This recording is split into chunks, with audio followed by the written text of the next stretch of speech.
Salut à tous, très heureux de vous retrouver. Vous le voyez derrière moi, le contexte a un petit peu changé ces derniers jours, ces dernières semaines, ces derniers jours plutôt d'ailleurs. Ça annonce forcément la fin de l'année, le début de l'hiver.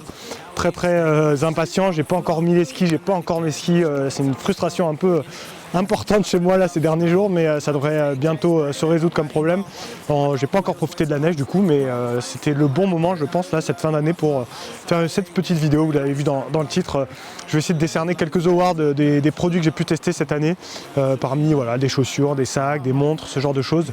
Donc on va aller se retrouver à l'intérieur parce que là il fait pas très chaud, je dois le reconnaître, permettre de faire un petit bilan matériel de cette année 2021. On se retrouve ici, j'ai tous les produits devant moi. Alors j'ai fait des sélections, j'ai choisi 5 catégories de chaussures, 2 catégories de sacs, une catégorie de ceinture, une catégorie de montres. Voilà, ça va être un petit peu tous ces produits-là dont je vais parler aujourd'hui. Vous les reconnaissez certainement déjà au premier coup d'œil, mais je vais les développer un par un. Évidemment, pour ces awards 2021, je vais ne parler que de produits qui sont sortis en 2021 cette année, pas de produits qui vont sortir l'année prochaine. Vous savez peut-être que je suis en train de tester du matériel qui va sortir l'année prochaine, qui n'est pas encore sorti. Certainement, si j'avais dû ou si j'avais pu mettre ces produits dans la sélection, il y a peut-être certains là qui seraient pas présents. Donc voilà, juste là pour vous dire que l'année prochaine, il va y avoir du très lourd qui va arriver, je pense. Donc restez bien connectés. Donc voilà, on va rester que sur du produit de 2021 que j'ai testé parce que j'ai pas tout testé cette année, même si je pense que cette année, c'est certainement celle où j'ai fait le plus de tests, où j'ai eu le plus de matos. Je pense que ça va encore s'accélérer l'année prochaine, encore plus de tests matériels, je pense,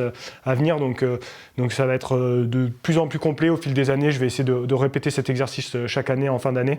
Et voilà, donc c'est que du matériel que j'ai testé, que du matériel qui est sorti en 2021. Première catégorie, la catégorie des chaussures de trail plutôt courte distance.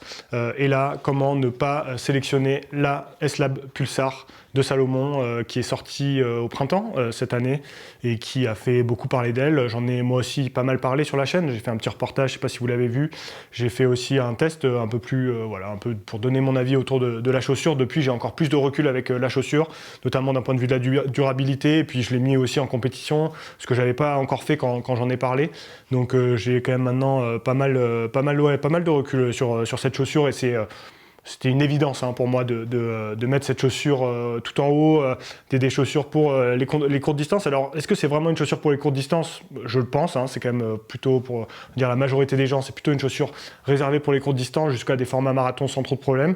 Maintenant, on voit de plus en plus de coureurs partir sur des distances beaucoup plus longues avec cette chaussure et en fait, je pense que c'est aussi tout à fait possible dès lors que vous êtes bien dans la chaussure. Je pense à Kilian évidemment sur l'Ultra Pyrénéo, je pense à Max King qui a fait un 100 km aussi aux États-Unis, alors un 100 km très roulant pour le coup, avec les pulsars, donc c'est pas impossible je pense, mais là aujourd'hui j'en parle pour la catégorie courte distance parce que c'est quand même pour ça qu'elle a été pensée au départ. Pour moi, c'est tout simplement un game changer, cette Pulsar. C'est une chaussure qui aura un avant et un après, je pense. C'est vraiment, je crois que là, Salomon a mis la barre très haut et je pense que les autres marques vont quand même avoir du travail pour réussir à faire une chaussure aussi aboutie, aussi performante. C'est pas pour rien que sur des formats comme les Golden, on voit quasiment vraiment énormément de chaussures de ce type-là, même chez des athlètes qui sont pas forcément Salomon. Alors tous ceux qui sont sponsorisés par d'autres marques, évidemment, ils portent les autres marques, mais dès lors qu'on est un athlète, qu'on a envie de faire un peu de la performance et que, quel que soit son niveau, et qu'on va sur des formats relativement courts, jusqu'au format marathon, généralement ça va être sur cette chaussure qu'on va se rabattre et forcément aujourd'hui c'est pour moi de loin la chaussure la plus performante qu'il y a sur le marché du trail. Après avoir parlé de la Pulsar, ça va être une autre chaussure Salomon dont je vais parler pour ce deuxième award. C'est pour la chaussure avec beaucoup d'amortis, c'est l'Ultra Glide que j'ai sélectionné cette année. Là encore, je trouve que Salomon a sorti une très bonne copie, une chaussure dont on ne s'attendait pas forcément, je trouve, chez Salomon. On a eu avec la Pulsar l'arrivée d'une nouvelle mousse qui fait aussi tout l'intérêt de cette chaussure-là, qui permet qu'elle soit beaucoup plus confortable que toute la gamme Sense qui existait. Également beaucoup de réactivité. Et, cette mousse a été réutilisée un peu différemment sur l'Ultra Glide. Notamment là, plus pour le confort. C'est une chaussure, une des premières chez Salomon à avoir autant d'amorti, cet amorti un peu plus mou, un peu plus moelleux qu'on retrouvait déjà chez d'autres marques. C'est la première chaussure chez Salomon qui arrive avec cet état d'esprit-là.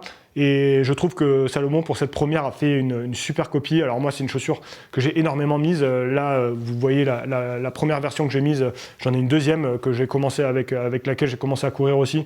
Là, j'ai mis des lacets, mais c'est un peu anecdotique. Mais c'est une chaussure que j'ai énormément mise tout cet été quand j'ai énormément borné pour me préparer pour la TDS. C'est cette chaussure également que j'avais au départ de la TDS, également au départ de la Frison Roche sur des distances plus courtes. Ça vous prouve aussi que c'est une chaussure quand même très polyvalente, je pense. La polyvalence, elle vient aussi du fait que c'est une chaussure qui est quand même légère. Hein. J'ai plus exactement le grammage en tête, mais c'est quand même bien plus léger qu'une S-Lab Ultra 3 par exemple. Donc c'est aussi intéressant sur des distances un peu plus courtes. C'est une chaussure qui est un peu moins précise qu'une S-Lab Ultra 3, mais malgré tout, on garde un peu quand même l'ADN de Salomon et son savoir-faire de ce point de vue-là. Et donc ça va être une chaussure qui va être quand même mieux adaptée, je pense, qu'une Speedgoat par exemple sur des terrains techniques. Je trouve qu'elle a quand même beaucoup de qualité, cette chaussure, très confortable. Peut-être en termes de durabilité, ça pourrait être un peu mieux, notamment au niveau du mesh qui a tendance à se déchirer. Voilà, aussi au niveau tout ce qui est au niveau de la cheville, il y a quand même pas mal de débris qui rentrent dans la chaussure, mais globalement, c'est une superbe réussite, je trouve, et moi, c'est une chaussure que je vais continuer à beaucoup mettre, je pense, dans le futur. Troisième catégorie, cette fois-ci, je vais parler d'une marque totalement différente sur la chaussure avec le meilleur rapport qualité-prix. Et là, comment ne pas citer la Race Light d'Evadict, cette chaussure qui a fait énormément de bruit cette année, 90 €, voilà, 90 €. Qu'est-ce que vous voulez que je vous dise? C'est difficile de lutter pour les autres marques quand un produit comme ça arrive sur le marché avec quand même pas mal de qualité à ce prix-là. C'est quand même difficile de s'aligner. Forcément, quand on parle de rapport qualité-prix, je pouvais que parler de cette Race Light que j'ai beaucoup vu moi sur les sentiers en fait après, tout au long de l'été, tout au long de l'automne. Je pense à Onidec par exemple, j'en ai vu mais une quantité incroyable. Je sais que parmi les coureurs du Team Matrix, il y en a aussi qui la mettent pas mal, beaucoup à l'entraînement, peut-être un peu moins en compétition parce que souvent ils vont partir avec la Pulsar. Mais l'entraînement, ils la mettent aussi beaucoup. Quand même pas mal de qualité, cette chaussure. La présence du Matrix, ça c'est quand même quelque chose de super intéressant. Une semelle extérieure qui est quand même vraiment efficace, qui accroche quand même vraiment très bien. Donc aussi très intéressant. Le prix, voilà, c'est 90 € quand on a une chaussure comme ça, 90 €. Imaginez, la Pulsar, c'est 2 fois plus cher quand même, donc c'est quand même pas rien. Forcément, dès qu'on parle de rapport qualité-prix, là, je crois que Decathlon a tapé fort, et je pense que cette Race Light, s'il n'y a pas trop de problèmes pour la fabriquer, d'approvisionnement, elle va encore se vendre énormément, je pense, l'année prochaine. Pour les 2 prochains awards, ça va être des catégories un petit peu particulières. D'abord, je vais parler de The North Face avec l'Avective, qui est sortie pour la chaussure qui a, on va dire, la plus innovante.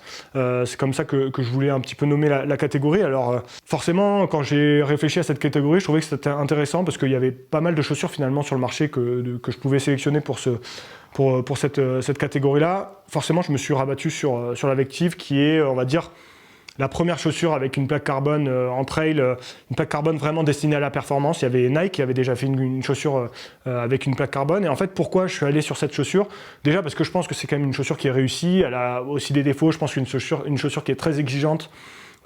Avec le recul maintenant, j'en ai parlé aussi avec pas mal d'athlètes qui l'utilisent, eux-mêmes me le disent, c'est une chaussure quand même qui demande beaucoup, et au quotidien, courir tout le temps avec cette chaussure, voilà, c'est quand même exigeant musculairement, sur les articulations. Est-ce que Pocapel qui s'est blessé ces derniers mois, est-ce que c'est pas un peu lié à ça aussi? Je sais pas, mais en tout cas, voilà, elle a quand même aussi des défauts. Moi, je trouve qu'elle a un fit un peu bizarre, elle a une accroche qui est pas forcément extraordinaire. Par contre, elle a aussi quand même des qualités, pas mal de qualités, et surtout, je trouve que ça va être, on va dire, que North Face a quand même travaillé en avance un peu là-dessus. Ils ont été un peu en avance.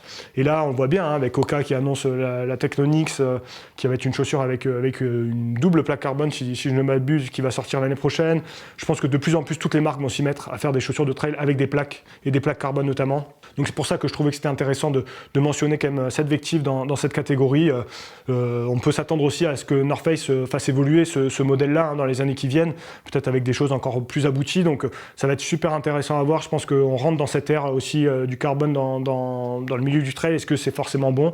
Quand on voit une Pulsar par exemple qui n'a qu'une plaque en TPU, est-ce que forcément on a besoin d'une plaque carbone? Je sais pas, mais ce qui est intéressant de voir, c'est qu'il y a quand même toute une tendance et qui va aussi aller là-dessus. C'était déjà arrivé sur la route, maintenant ça va arriver dans le milieu du trail. Dernière catégorie que je pensais intéressant de mentionner dans les chaussures, c'est la marque qui a le plus progressé. Et là, je vais parler de On.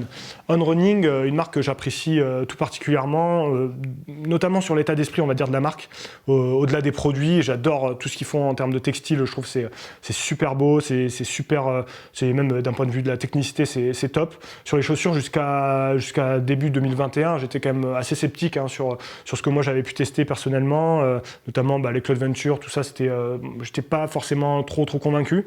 Et là, ils sortent la Cloud Ultra cette année, en 2021, début d'année. Une chaussure que je trouve vraiment leur fait passer un cap d'un point de vue sur le milieu du trail. Autant ils étaient quand même déjà très présents et relativement appréciés sur la route, autant dans le milieu du trail il y avait toujours quelques réserves. Et là je trouve qu'ils ont quand même sorti un produit qui est quand même abouti, vraiment abouti. J'ai pas mal couru avec pendant la fin d'hiver dernier, début du printemps. Après je l'ai plus du tout couru avec pendant tout le printemps, l'été, même le début d'automne. J'ai pas du tout couru avec. Et là il y a pas longtemps j'ai commencé à recourir avec la chaussure. Et avec le recul, je me suis dit quand même c'est une chaussure qui est vraiment confortable, qui est quand même assez réussie. Je suis allé sur des terrains techniques, pareil, je me suis plutôt pris au jeu de cette chaussure. Franchement, c'est quand même un vrai step là qu'ils ont passé On, je trouve. Et en fait, je voulais faire une petite mention sur la marque qui avait le plus progressé, parce que je pense que On met énormément de moyens, notamment dans le milieu du trail, et donc moi je suis quand même assez hypé par ce qu'ils vont sortir dans l'année prochaine. Moi j'aimerais bien les voir aller sur des produits un peu plus perf, une Cloud Ultra allégée, peut-être un peu plus dynamique, en essayant de garder ce confort qui fait quand même la qualité de cette chaussure. Mais voilà, essayer d'aller un petit peu plus sur le côté perf, c'est peut-être pour moi ce qui leur manque, à voir si les produits qui vont arriver peuvent répondre à ça, mais ça va être super intéressant à suivre, je pense. J'ai parlé des chaussures, j'en viens maintenant à la catégorie des sacs, et comme sac que moi j'ai préféré cette année, je vais parler du sac d'Instinct, le XX d'Instinct 18-24 litres, dont j'ai fait une vidéo d'ailleurs à son sujet, évidemment. J'ai un petit peu hésité au moment de choisir ce sac, c'est sans doute le sac qui m'a le plus convaincu cette année, et en même temps, est-ce que c'est un vrai sac de trail? Je sais pas trop, donc c'est un peu à la limite entre le trail, la rando course, le sac d'aventure.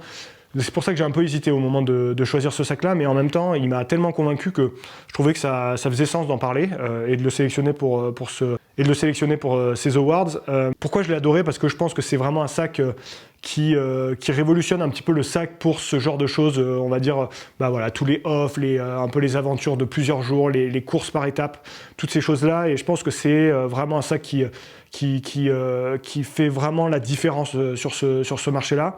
Pourquoi aussi j'ai voulu le sélectionner? Parce que je pense que moi, dans le futur, clairement, ça va être un secteur qui va être de plus en plus prisé par les marques, que vous, les consommateurs, moi le premier, on va aller de plus en plus essayer de trouver des produits qui vont nous convenir, parce qu'on a envie d'aller sur ce genre d'aventure, sur des offs, sur des traversées, et on va avoir besoin de ces produits-là.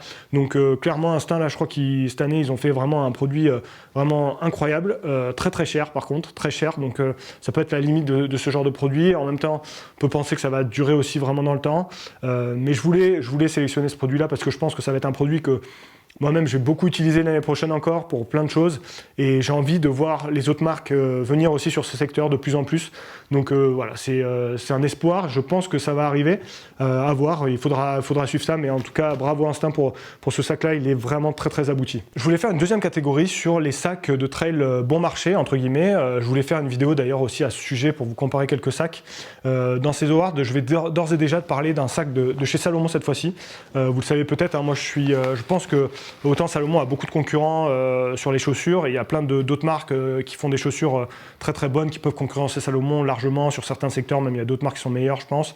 Autant sur les sacs, là je parlais d'Instinct qui fait des sacs très ergonomiques, mais pour moi Salomon reste les meilleurs du point de vue des sacs. Et là j'ai pu tester ces dernières semaines un sac, le sac on va dire entrée de gamme chez Salomon, qui est l'Active Skin, qui existe en 8 litres, en 4 litres. Moi j'ai ici le 8 litres, c'est le 8 litres que j'ai testé. qui est commercialisé au prix de 90 € sur le site, le 8 litres. Maintenant, vous le trouvez à moins cher. Hein. Clairement, si vous allez vous balader un petit peu sur le net, pas sur le site de Salomon officiel, vous le trouvez, même je l'ai vu, je crois, à 65 € il me semble. Donc là, ça commence à devenir très très bon marché pour un sac qui a quand même pas mal de qualité. Hein. Déjà, la qualité de fabrication, vraiment, ça garde quand même des standards de chez Salomon qui sont vraiment intéressants. Alors, l'organisation est un petit peu particulière. Je vous en ai pas parlé encore en détail. Il n'y a pas de poche kangourou, par exemple. Il n'y a qu'une poche dorsale zippée sur le derrière. Ça oblige à enlever le sac. Ça peut être un défaut. Il y a aussi le petit défaut qu'on retrouve sur le Send Pro de cette couture sur le devant du sac pour la poche avant. Ça, c'est aussi un petit défaut. Malgré tout, à côté de ça, c'est quand même un sac qui a énormément de qualité. Et l'énorme qualité, je trouve, c'est qu'il y a toujours ce même système de maintien qui est ultime, en fait, hein, tout simplement, pour moi, qui est vraiment ultime. Et ça fait qu'on a un sac qui ne bouge pas du tout. On peut le remplir 8 litres. On a quand même la place de mettre des choses. C'est quand même vraiment bien. Hein. C'est un vrai bon sac, hein, quand même, pour 65 € quand vous l'achetez à 65 € sur certains sites.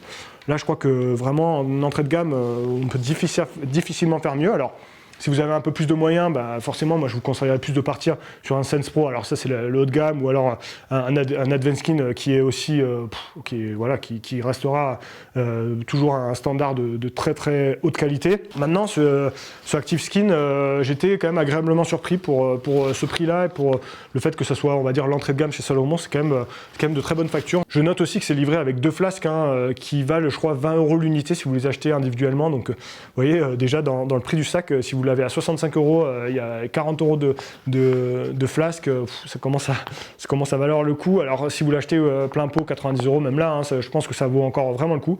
Mais voilà, je pense qu'en entrée de gamme, ce sac Salomon est quand même vraiment bien. J'enchaîne avec une autre catégorie, celle des ceintures, et je vous ai fait une vidéo là-dessus avec notamment 3 ceintures que j'appréciais particulièrement. Celle que j'ai sélectionnée pour cette année 2021, c'est l'Instinct, la ceinture de chez Instinct, qui est pour moi vraiment au-dessus du lot. C'est en fait, avec encore plus de semaines de recul, clairement c'est pour moi la meilleure, celle que je mets le plus souvent, celle que je mets sur toutes mes courses, toutes mes compétitions, encore sur le Tour du Beaufortin que j'ai fait à l'automne. Enfin voilà, c'est pour moi un produit qui est vraiment très très abouti. Je vous parlais d'un petit problème qu'il y avait au niveau du rangement porte-bâton. J'ai vu qu'il y avait une nouvelle version, en fait, c'était un problème en usine, en fait, hein, ils avaient fait une couture trop longue, et sur la nouvelle version, ça a été corrigé, donc voilà. Elle est encore mieux que ce que je pouvais vous en dire sur cette vidéo, donc clairement, la ceinture Instinct, la meilleure pour moi en 2021. Et pour la dernière catégorie, la meilleure montre pour moi de cette année 2021, je l'ai au poignet, c'est la Garmin Enduro. Garmin Enduro qui est sortie au printemps, si je ne me trompe pas. Une montre, certainement celle avec laquelle j'ai fait le plus d'heures cette année. J'ai fait tout mon volume cet été avec, je suis parti sur la TDS avec également. Donc voilà, j'ai fait quand même beaucoup d'heures avec cette Garmin Enduro. Une montre qui a énormément de qualité pour moi. Il lui manque peut-être la cartographie. Maintenant que j'ai testé ça sur la Vertix 2, c'est vrai que ça me donne envie d'aller tester la cartographie, notamment celle qui est un peu plus aboutie chez Garmin, donc ça peut être aussi quelque chose qu'on peut lui reprocher. Vous êtes beaucoup à chercher la cartographie, mais à côté de ça, c'est une autonomie qui est monstrueuse, 80 heures, et surtout, je dirais, c'est un écosystème que je trouve vraiment très abouti sur l'entraînement, tout ce qu'on peut faire avec l'application et avec ces montres-là, c'est vraiment très intéressant. Aussi le bracelet qui est super confortable à la longue, c'est très important d'avoir un bracelet comme ça, super confortable je trouve. C'est voilà, un écosystème de manière générale que je trouve vraiment bien. Rien qu'il y a une chose qui me fait dire que j'aurais du mal à m'en passer, c'est le Klim Pro.